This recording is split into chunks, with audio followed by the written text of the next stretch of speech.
कानून व्यवस्था है आपकी, सब कुछ है आपके पास, फिर भी जो है महिलाओं पर रेप नहीं रोक पा रहे हो, हत्याएं नहीं रोक पा रहे हो। सुनो भाई, मैंने ध्यान से आपको सुना है, सुनिए जरा। नो डॉन बेटा प्लीज। जिस दिन अम्बेडकरवादी गुस्सा हो जाएगा वो फिर इस सरकार को जो 24 में आ गई है वो आने वाले चुनाव में ऐसा सबक सिखाएगा कि दोबारा पलट के नहीं देख पाओगे। तो मैं, मेरे दाएं तरफ जो साथी बैठे उनको बुरा लगेगा, कर्नाटक में 14,732 करोड़ रुपए इन्होंने दूसरी योजना में लगा दिए और मध्य प्रदेश में आपने 95 करोड़ रुपए जो है दूसरे बजट में लगा दिए। हमारा जो मिलता है उसको तो मत छीनो भाई। एमएसपी की लीगल गारंटी कोई बात नहीं हुई है। किसानों को जो 6,000 रुपए मिलते हैं उसको बढ़ा के 12,000 रुपए करना चाहिए और फसल बीमा जो है उसका सारा प्रीमियम सरकार भरे, किसानों पर बोझ ना लगे। रिजर्वेशन प्रमोशन में लागू नहीं किया गया, पुरानी पेंशन को बहाल नहीं किया गया, इस पर चर्चा नहीं हुई। देश में मनरेगा समय न्यूनतम मजदूरी की दर 700 रुपए होनी चाहिए, समान काम समान वेतन पॉलिसी लागू होनी चाहिए।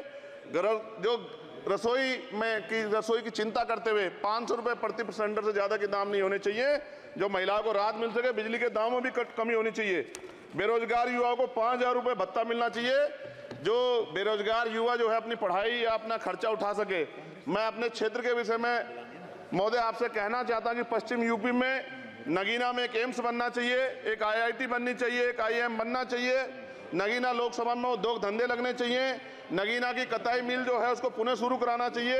RRTC जो योजना है सरकार की उसको मेरठ से आगे बढ़ाकर मुजफ्फरनगर, सहारनपुर से नजीबाबाद नगीना होते हुए उसको नगीना तक ले जाना चाहिए। साथ साथ नजीबाबाद से मुंबई के लिए एक ट्रेन चलनी चाहिए और नगीना, श्योरा, किरतपुर में रेलवे के ओवरब्रिज बनने चाहिए। सभापति महोदय, सामाजिक न्याय मंत्रालय को 13,000 करोड़ रुपए दिए गए और जनजाति कार्य मंत्रालय को 13,000 करोड़ रुपए दिए, कुल 26,000 करोड़ रुपए, जो कुल बजट का जो कुल 48.20 लाख का लगभग 0.54% है। जबकि हमारी संख्या 25% से ज्यादा SC/ST की और बहुजन समाज की मिलाओगे तो 85% से ज्यादा है। और हमारे विकास के लिए सरकार 1% बजट 1% पैसा खर्च कर रही है, जो मिलना हमें चाहिए, जबकि मिलना हमें 25% चाहिए। ये ऊंट के मुंह में जीरा के समान है, कहावत हमने बहुत दिन सुनी थी। पिछले लंबे समय से हमारे साथ धोखा हो रहा है, लेकिन अब ये नहीं चलेगा। चंद लोगों की तराजू से देश के संसाधन नहीं बटेंगे। इस देश का बहुजन समाज बर्दाश्त नहीं करेगा। संसाधन का बंटवारा संख्या के आधार पे होगा। माननीय काशीराम साहब नारा लगाए थे, ना तो वोट हमारा राज तुम्हारा चलेगा, और आज हम कह रहे हैं ना ही वोट हमारा और नोट तुम्हारा चलेगा। इस बात का भी ध्यान जो है सरकारों को देना पड़ेगा। आपके माध्यम से सरकार से मेरी एक मांग है, सरकार इस योजना का लाभ भी अपने आप ले ले, सरह भी ले ले कि 1 लाख रुपए सालाना बहुजन समाज के अत्यंत गरीब परिवारों को दे। 10 लाख करोड़ रुपए खर्च होंगे, लेकिन इस 1 लाख रुपए की योजना से एक झटके से परिवार गरीबी की रेखा से ऊपर आएगा और इनके बच्चों को कुपोषण खत्म होगा, अच्छी शिक्षा मिलेगी, महिलाओं को सम्मानजनक जीवन मिलेगा और इससे वास्तव में सबका साथ सबका विकास का नारा सार्थक होगा। अगर प्रश्न ये होगा कहां से आएगा, तो उसका जवाब ये है कि जब अमीरों का 16 लाख करोड़ रुपए माफ हो सकता है, कॉर्पोरेट टैक्स का घटाकर लाखों करोड़ रुपए का चूना सरकारी खजाने को लगाया जा सकता है, पेट्रोल डीजल के दाम 10 गुना एक्साइज ड्यूटी बढ़ाई जा सकती है, तो गरीबों को सरकार पैसा क्यों नहीं दे सकती। महोदय, समय आ गया है, अब निजी क्षेत्रों में आरक्षण की व्यवस्था होनी चाहिए। SC/ST OBC को निजी क्षेत्रों में आरक्षण मिलना चाहिए।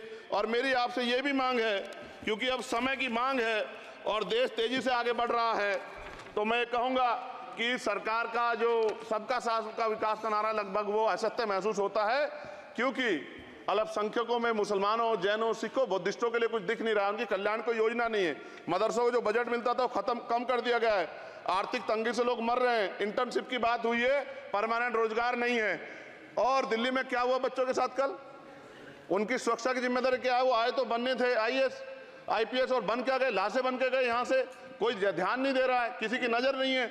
साथ साथ मैं आपसे ये भी आग्रह करूंगा कि हम ग्रामीण क्षेत्रों से आए लोग देश से बड़ा प्रेम करते हैं और हम ये महसूस करते हैं कि सरकारें हमें सुनेंगी, सरकारें हमारे बारे में सोचेंगी। लेकिन ऐसा महसूस हो जाता है आज़ादी के 75 साल बाद, और जिसको अमृत काल कहा जा रहा है, आज भी SC/ST OBC के लोगों पर अत्याचार हो रहा है। अभी 2 दिन पहले गोली से उड़ा दिया गया गाजियाबाद में और राजस्थान में गर्दन काट दी गई। ये घटनाएं देखकर डर लगता है, घर से निकलते हुए भी कि आने घर वापस लौटेंगे नहीं लौटेंगे। तो मेरा सरकार से आग्रह है, अगर आज़ादी के 75 साल बाद भी हमारी हत्या हो रही है, तो हमारी मां को भी दर्द हुआ होगा जब उसने हमें पैदा किया हो। हमारी बहनों को भी हमारे खोने का दर्द होता होगा। कैसी कानून व्यवस्था है आपकी? सब कुछ है आपके पास, फिर भी जो है महिलाओं पर रेप नहीं रोक पा रहे हो, हत्याएं नहीं रोक पा रहे हो, गरीबों, दलितों, पिछड़ों, किसानों, मजदूरों की जान नहीं बचा पा रहे हो। किसान सुसाइड कर रहा है, नौजवान सुसाइड कर रहा है, और बड़ी बड़ी बातें होती हैं, इधर भी अच्छे लोग हैं, इधर भी अच्छे लोग हैं, लेकिन अच्छाई तब होगी जब जमीन पे भी कुछ काम दिखाई देगा। और जमीन पे महोदय कोई काम दिखाई नहीं दे रहा है। जब कोई योजना की बात आती है तो सरकार हमसे मुंह मोड़ लेती है। आप बताइए, एजुकेशन का बजट कम कर दिया, हेल्थ का बजट कम कर दिया। मैं अपने क्षेत्र में गया तो आप विश्वास कीजिए, डॉक्टर नहीं है, स्कूल में मास्टर नहीं है, और कोई भर्ती ऐसी नहीं जिसका पेपर लीक नहीं होता है।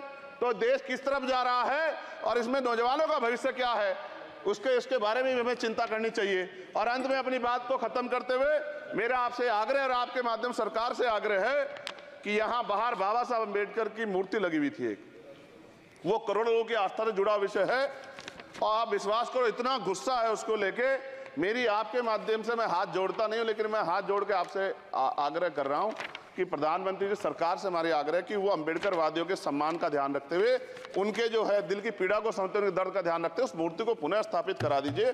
अगर इसमें कोई राजनीतिक कारण अलग बात है, लेकिन मैं कंक्लूड कर रहा हूं, मगर मैं आपसे कहना चाहता हूं इसमें बहुत गुस्सा है। जिस दिन अम्बेडकरवादी गुस्सा हो जाएगा, वो फिर इस सरकार को जो 24 में आ गई है, वो आने वाले चुनाव में ऐसा सबक सिखाएगा कि दोबारा पलट के नहीं देख पाओगे। तो मैं आपका धन्यवाद करता हूं, और मुझे विश्वास है कि सरकार मेरी बातों पे गौर करेगी और गरीबों के बारे में सरकार सोचेगी, गरीबों को आगे बढ़ने के अवसर प्रदान होंगे।